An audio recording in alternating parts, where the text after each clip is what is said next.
Ce matin-là avait commencé comme n'importe quel autre. J'étais en train de me préparer pour une réunion Zoom quand mon ordinateur portable a soudainement figé. Il fonctionnait bizarrement depuis des jours, alors je n'y ai pas prêté beaucoup d'attention. J'ai demandé à Julien si je pouvais utiliser le sien juste 30 minutes.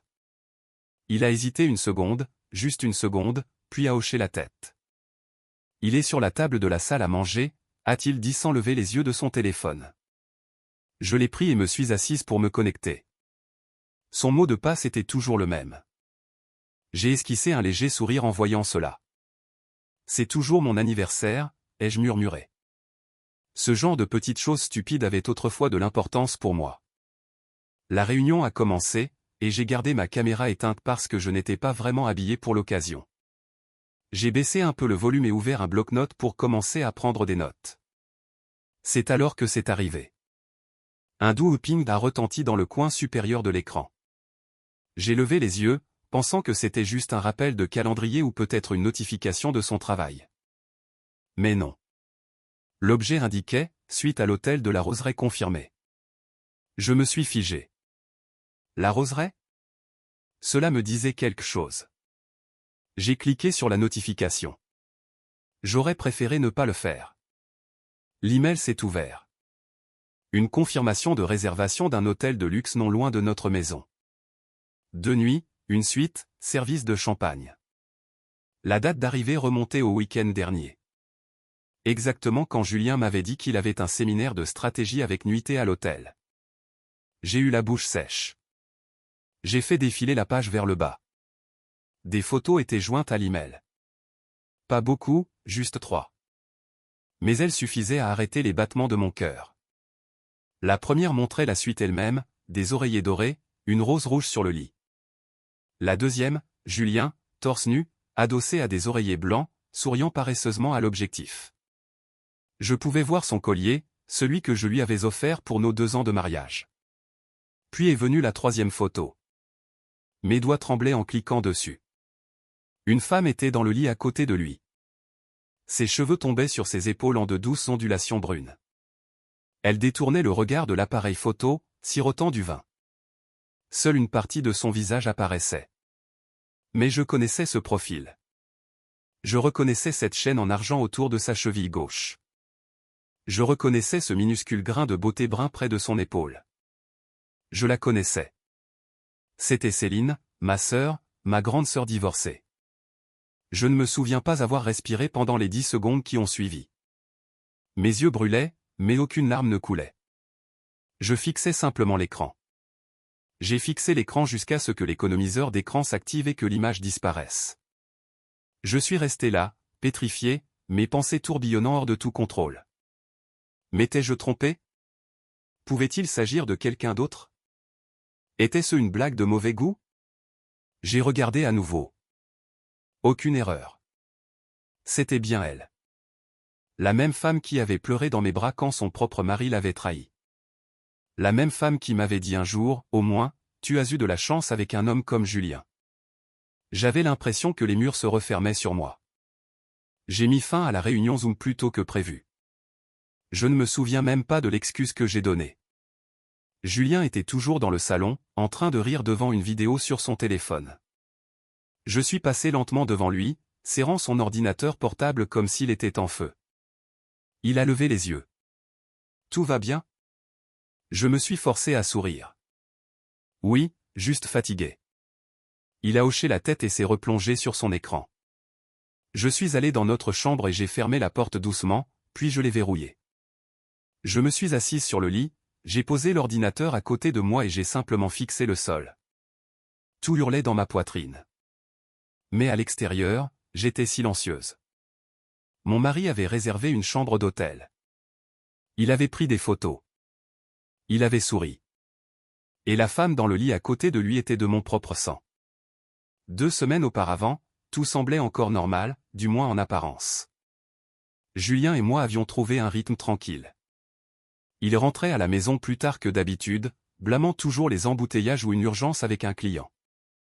Je ne posais pas de questions. Je lui faisais confiance. C'était mon mari. Nous n'avions pas le genre de mariage où l'on fouille les téléphones où l'on change les mots de passe, du moins c'est ce que je croyais.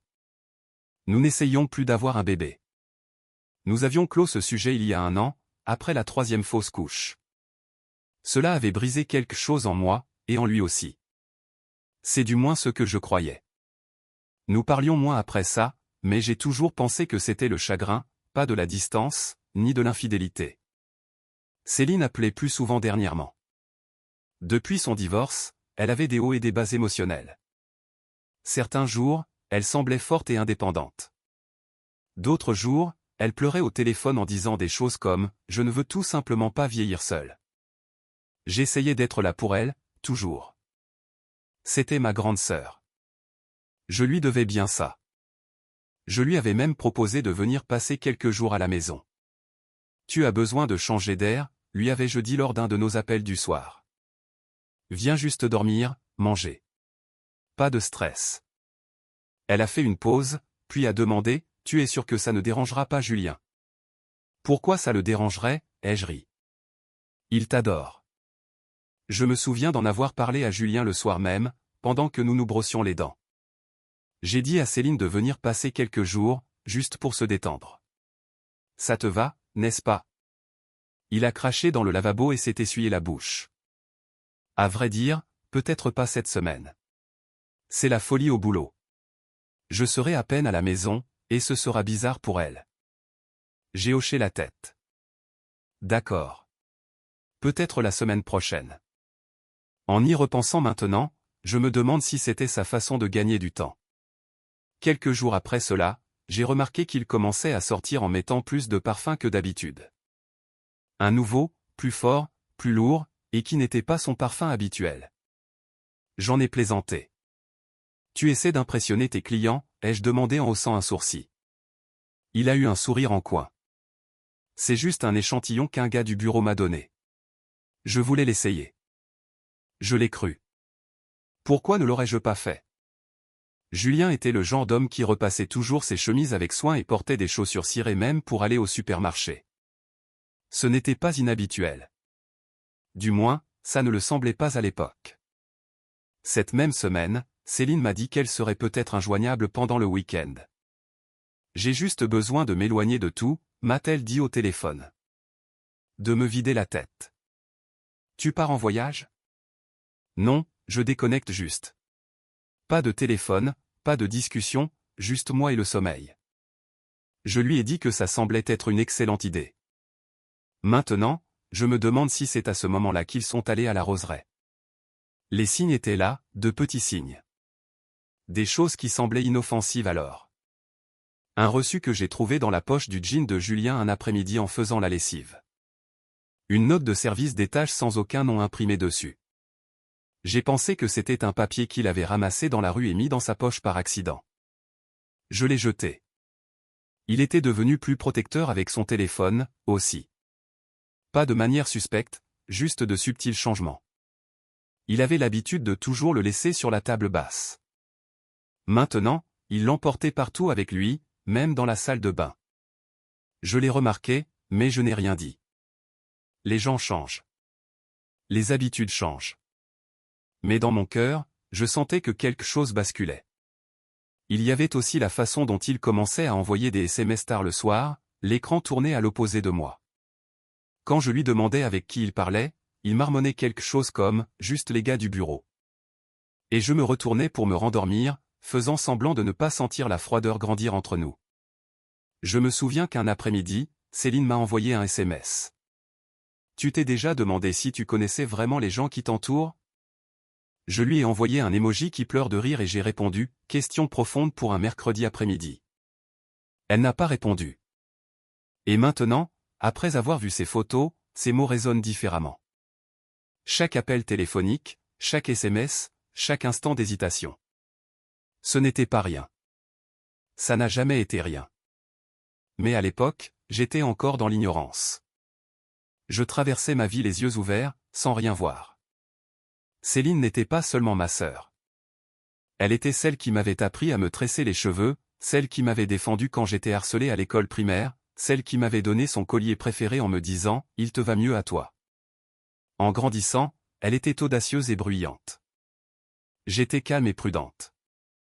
Mais nous étions proches, nous l'avions toujours été. Même quand elle a quitté la maison et s'est mariée à 27 ans, nous n'avons jamais perdu contact. Elle appelait souvent, passait nous voir quand elle le pouvait, et avait toujours quelque chose de dramatique à raconter sur la vie, l'amour ou les hommes. Quand son mariage s'est effondré, j'ai été la première personne qu'elle a appelée. Elle pleurait tellement fort que je ne comprenais même pas ses mots. Tout ce que je savais, c'est que son mari l'avait trompée avec une femme plus jeune, quelqu'un que Céline connaissait. Cette trahison l'a brisée. Elle a quitté sa maison avec pour seule possession sa valise et sa dignité, et pendant des mois, elle a vécu chez notre mère. J'y allais tous les week-ends juste pour m'asseoir à côté d'elle. Parfois, nous ne parlions pas. Parfois, elle pleurait pendant que je brossais ses cheveux ou que je lui préparais du thé. J'écoutais. Je la réconfortais.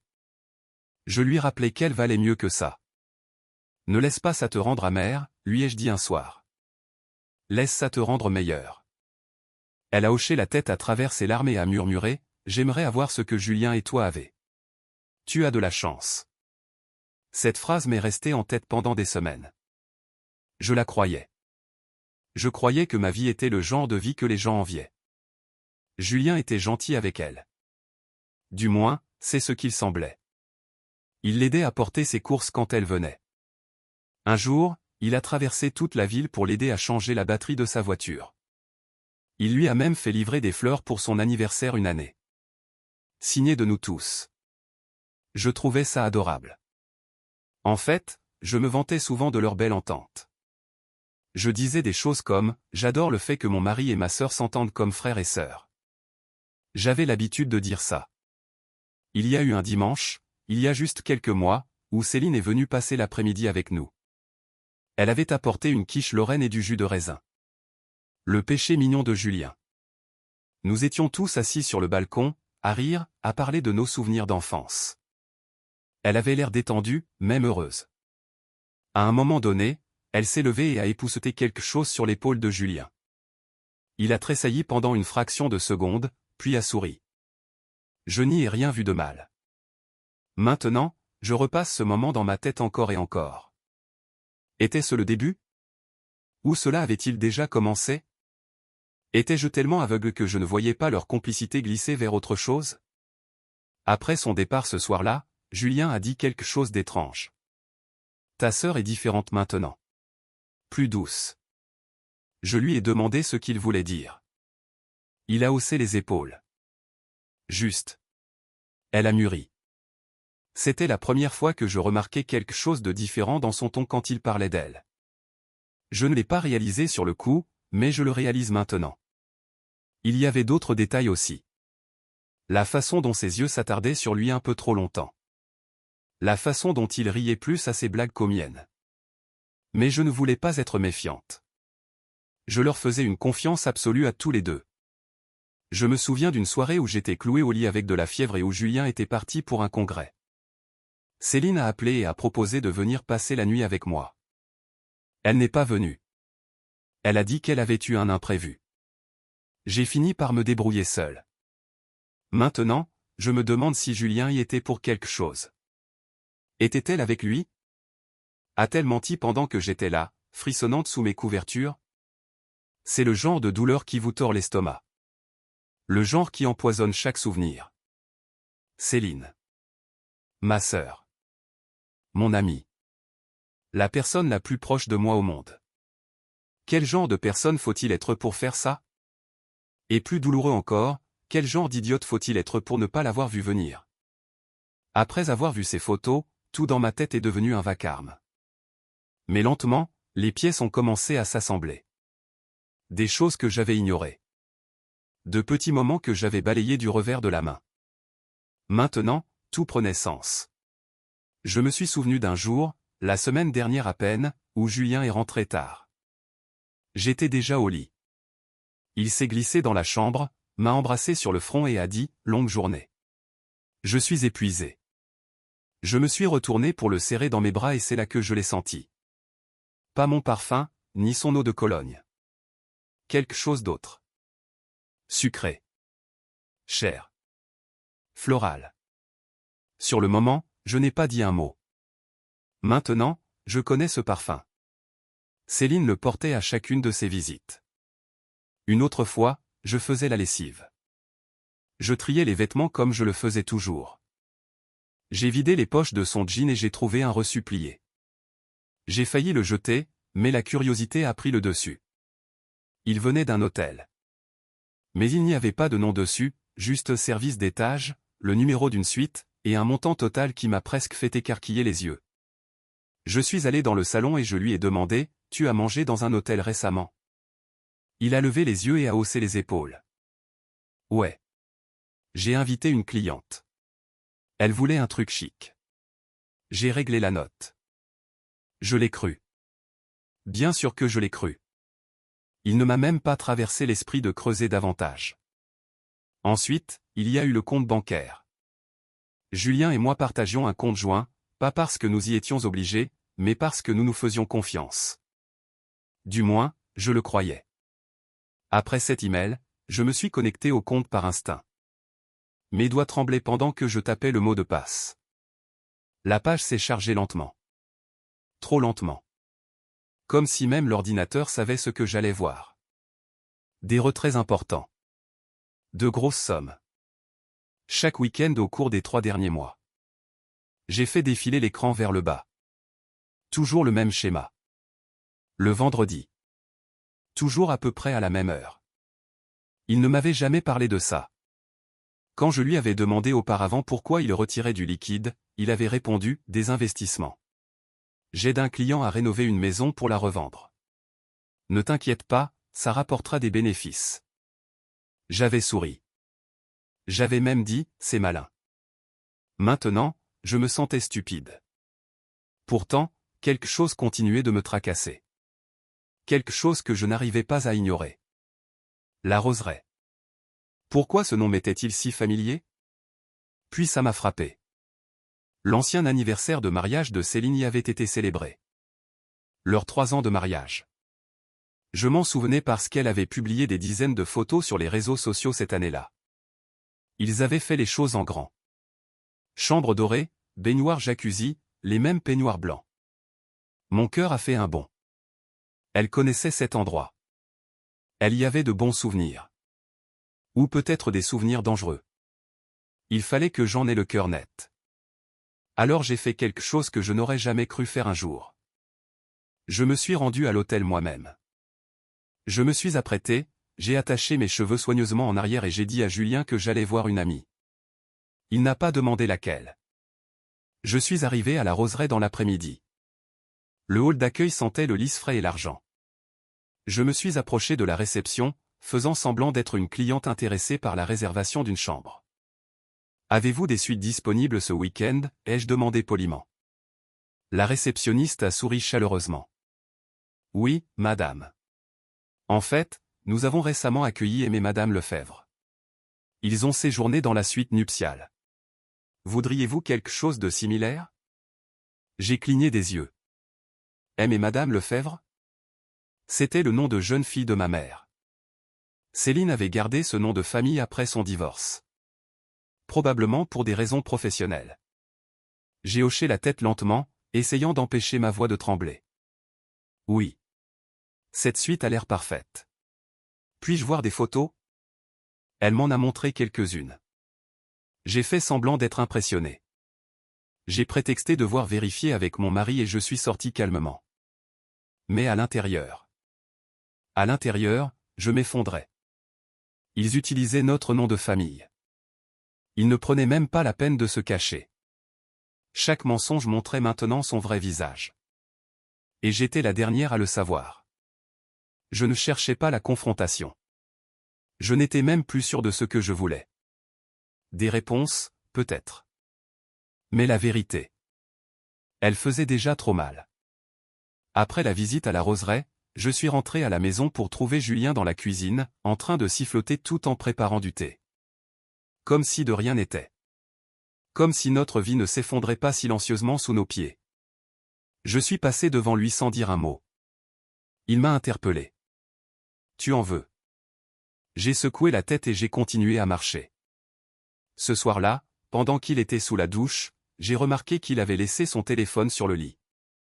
Il ne faisait plus jamais ça d'habitude. Il était toujours soit dans sa poche, soit face contre table. Mais cette fois, il était déverrouillé. Une notification de message brillait sur l'écran.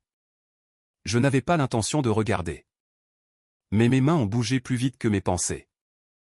Le message disait « Tu m'as manqué aujourd'hui. Vivement le week-end ».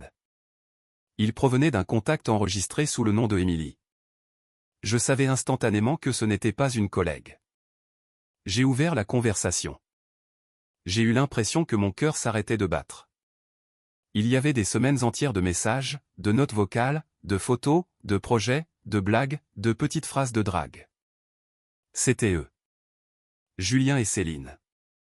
Seulement, elle n'était pas enregistrée sous son vrai nom. Il l'avait cachée sous un prénom différent. Mais la photo de profil la trahissait.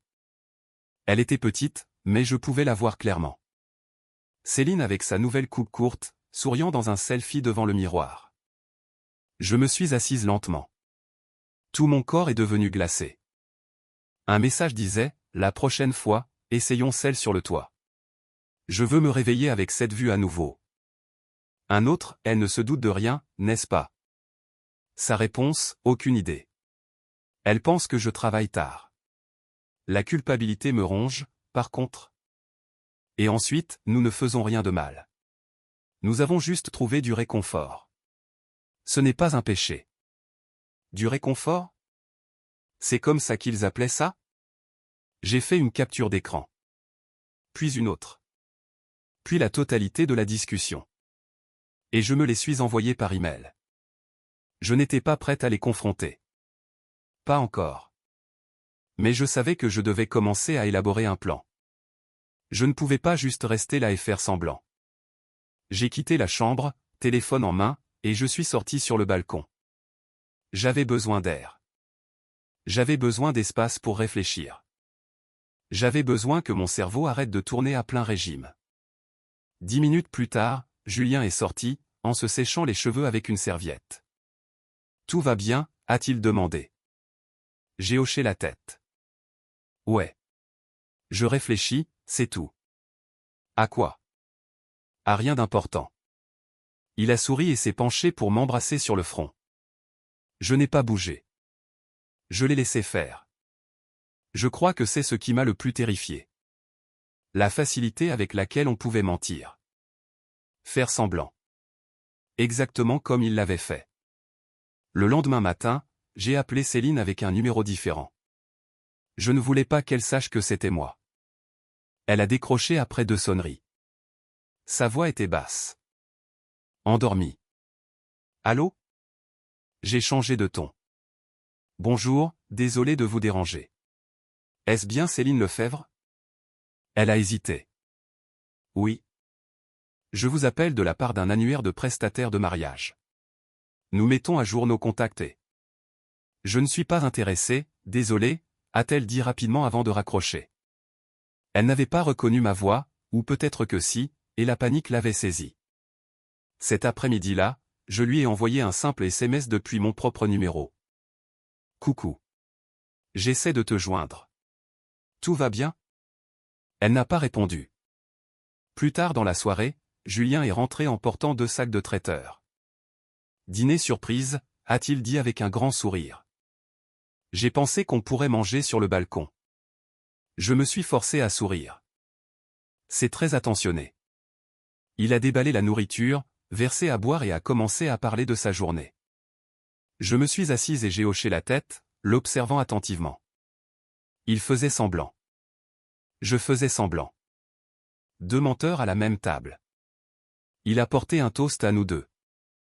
J'ai levé mon verre, mais je n'ai pas bu. Quelque part au fond de moi, je savais que le temps du silence touchait à sa fin. Après des jours à avoir l'impression de me noyer dans les secrets, j'avais besoin de soutien. Et il ne restait qu'une seule personne au monde en qui je pouvais avoir confiance. Je suis allé voir ma mère. Je n'ai pas dit à Julien que j'y allais. J'ai juste préparé un petit sac et je suis parti tôt un matin pendant qu'il dormait encore. Mes mains tremblaient sur le volant. J'avais l'impression que chaque feu rouge durait une éternité. Au moment où je suis arrivé devant ma maison d'enfance, je cherchais presque ma respiration. Maman a ouvert la porte avec un sourire qui s'est effondré à la seconde où elle a vu mon visage. « Qu'est-ce qu'il y a ?» a-t-elle demandé en me tirant à l'intérieur. « Qui t'a fait ça ?» Les larmes ont coulé avant que je puisse répondre. Elle m'a serré fort contre elle. Ses bras étaient comme un bouclier contre le monde extérieur. Nous nous sommes assises sur le vieux canapé de son salon, la lumière du soleil filtrant à travers les rideaux. J'ai essayé de parler, mais les mots refusaient de sortir. Tout ce que j'ai pu formuler fut un murmure. C'est Julien. Ses yeux se sont durcis instantanément. Qu'a-t-il fait? Je lui ai tout raconté. Les emails, les photos, les messages. Je lui ai montré les captures d'écran sur mon téléphone. Ma mère a pris l'appareil avec des mains tremblantes. Ses yeux ont balayé les images, ses lèvres se sont pincées en une ligne sévère. Quand elle a finalement levé les yeux, sa voix était glaciale. Je le savais. Mon cœur a raté un battement. Comment ça, tu le savais? Elle a soupiré profondément, posant le téléphone sur la table basse. Il y a quelques semaines, je suis allé à la pharmacie près de la place du marché. J'ai vu la voiture de Julien garée dehors. J'ai trouvé ça étrange parce qu'il ne vient pas souvent de ce côté de la ville. Je me suis penché en avant, suspendu à ses lèvres. Et elle a hoché la tête lentement. J'étais sur le point d'aller le saluer quand je l'ai vue. Céline. Elle est sortie du magasin en lui tenant le bras. Ils avaient l'air proches. Trop proches. Elle riait de quelque chose qu'il venait de dire. Ma poitrine brûlait comme si elle était en feu. Pourquoi tu ne me l'as pas dit? Les yeux de maman se sont remplis de larmes. Parce que je n'en étais pas sûr. Je me suis dit qu'ils s'étaient peut-être croisés par hasard. Qu'ils achetaient peut-être quelque chose pour toi. Je ne voulais pas y croire. Je ne voulais pas déchirer mes filles pour un simple malentendu. J'ai secoué la tête. Ce n'était pas un malentendu. Elle m'a pris les mains. Non. Ça n'en était pas un. J'ai enfoui mon visage sur ses genoux et j'ai éclaté en sanglots. Elle m'a caressé les cheveux exactement comme elle le faisait quand j'étais petite et que j'avais peur de l'orage. Au bout d'un moment, elle a pris la parole doucement. Ta sœur a toujours lutté contre la jalousie, Chloé. Même quand vous étiez enfant. Tu étais la petite fille discrète qui attirait la sympathie sans même essayer. Elle détestait ça. J'ai essayé de lui apprendre la bienveillance, mais sa voix s'est perdue. J'ai levé les yeux. Tu crois qu'elle a planifié tout ça? Elle a hésité, puis a hoché la tête. Je crois que la solitude peut pervertir les gens, ma fille. Je pense que son chagrin d'amour l'a rendue désespérée. Mais ça ne l'excuse pas. Et ça ne l'excuse pas lui. Ces mots m'ont fait mal, mais c'était la vérité que j'avais besoin d'entendre. Nous avons passé l'après-midi à discuter. Maman a préparé un bœuf bourguignon comme je l'aimais, s'occupant de moi comme si j'étais encore son bébé. Elle m'a raconté des histoires sur son propre mariage, comment le pardon peut guérir certaines blessures, mais que d'autres ne devraient jamais être tolérées. Avant mon départ, elle a pris mon visage entre ses mains. Écoute-moi. Tu n'es pas faible. Tu n'es pas impuissante. Et tu n'as pas à faire semblant que tout va bien. J'ai hoché la tête, sentant quelque chose de nouveau s'éveiller en moi. En rentrant chez moi ce soir-là, je n'arrêtais pas de repenser à tout ce que ma mère m'avait dit. J'ai réalisé que j'avais vécu dans la terreur de ce que je pourrais perdre si je les confrontais. Mais qu'en était-il de ce que j'avais déjà perdu? Ma paix. Ma confiance. Mon sentiment de sécurité. Quand je me suis garé devant notre maison, j'ai vu la voiture de Julien déjà stationnée dans l'allée. Les lumières brillaient à l'intérieur. Le monde avait l'air d'être le même. Calme, paisible. Mais tout avait changé. J'ai pris une grande inspiration. Il était temps d'arrêter de faire semblant. Au moment où j'ai passé le pas de la porte ce soir-là, je savais déjà exactement ce que j'allais faire. J'y avais pensé pendant tout le trajet du retour. À la façon dont ils avaient menti. À la façon dont ils s'étaient joués de moi. À la façon dont ils avaient piétiné mon amour. J'avais fini de pleurer. J'avais fini de douter. Je ne voulais pas d'une vengeance comme les gens l'imaginent dans les films. Hurler, distribuer des claques, jeter des vêtements par la fenêtre. Je voulais quelque chose qu'ils ne verraient pas venir. Je voulais la vérité. Et je voulais qu'ils y fassent face tous les deux. Le lendemain matin, j'ai utilisé la carte bancaire de Julien, celle qu'il utilisait pour financer leurs petites escapades, et j'ai réservé une suite dans ce même hôtel. La Roseraie. J'ai choisi la chambre exacte que j'avais vue sur les photos. La suite nuptiale. J'ai dit à Julien que j'avais organisé un week-end surprise pour lui. Juste nous deux. Je crois qu'on en a besoin. Ai-je dit en gardant une voix parfaitement assurée. Il a cligné des yeux, surpris, puis a souri. Tu as prévu quelque chose?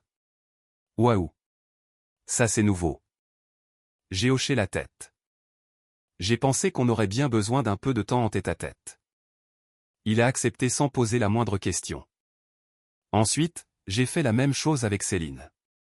J'ai utilisé un numéro différent, en lui envoyant un SMS comme si j'étais la direction de l'hôtel, lui offrant une journée au spa et un dîner gratuit pour l'une de nos anciennes clientes. Un tirage au sort. Son nom avait été prétendument sélectionné au hasard. Elle est tombée dans le panneau. Elle a confirmé immédiatement. J'ai organisé les horaires avec une précision chirurgicale. J'ai dit à Julien d'arriver à 17h et à Céline à 17h30. Puis j'ai fait mes valises. Pas pour le week-end. Pour de bon.